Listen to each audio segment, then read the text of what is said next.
E assim, ó, o que acontece? A gente sabe que a neurobiologia da obesidade, a obesidade cursa com alterações, né? Em vários sistemas, né, cerebrais.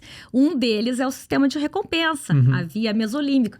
E outro, a questão de toda a parte, vamos dizer assim, ali pré-frontal do controle de impulso. Então, assim, por que é semelhante, mas não é igual, não é a mesma coisa, e não é ao alimento em si, é aquele padrão de seguir comendo.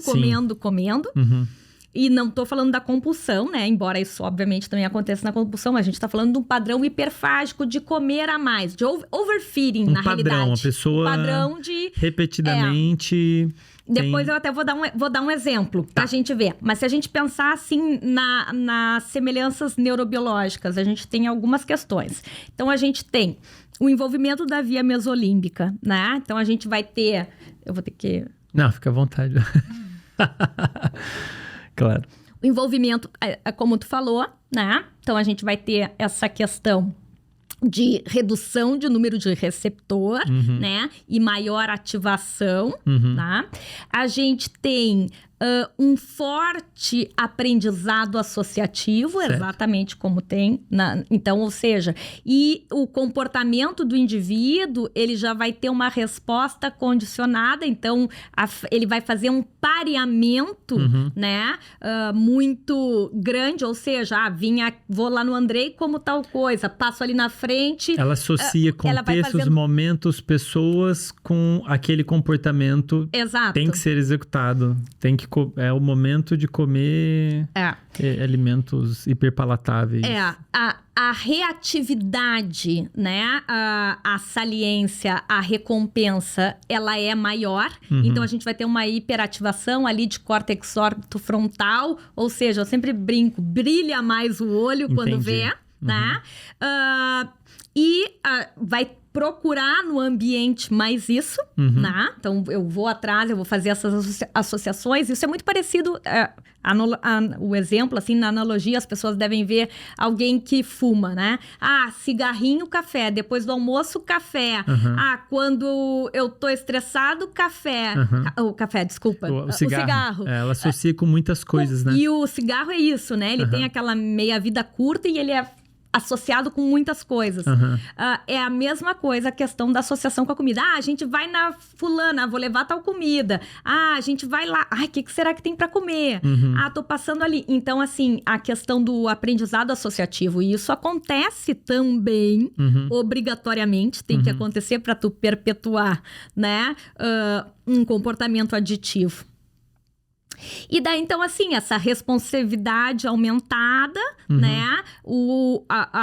A hiperativação da via com redução de receptor, o aprendizado associativo robusto, né? Então, neurobiologicamente, apesar de incomparável a magnitude, o processo é muito semelhante. É um padrão realmente muito parecido com o que a gente observa numa pessoa que está adicta a uma substância, desenvolveu um transtorno de dependência a uma substância. E daí a gente vai ver outras questões, como a própria tolerância. Então, aquilo que eu comia, eu vou comendo mais, né? Uma questão, a tolerância, se a gente for ver o sal, né? Quanto mais sal eu coloco.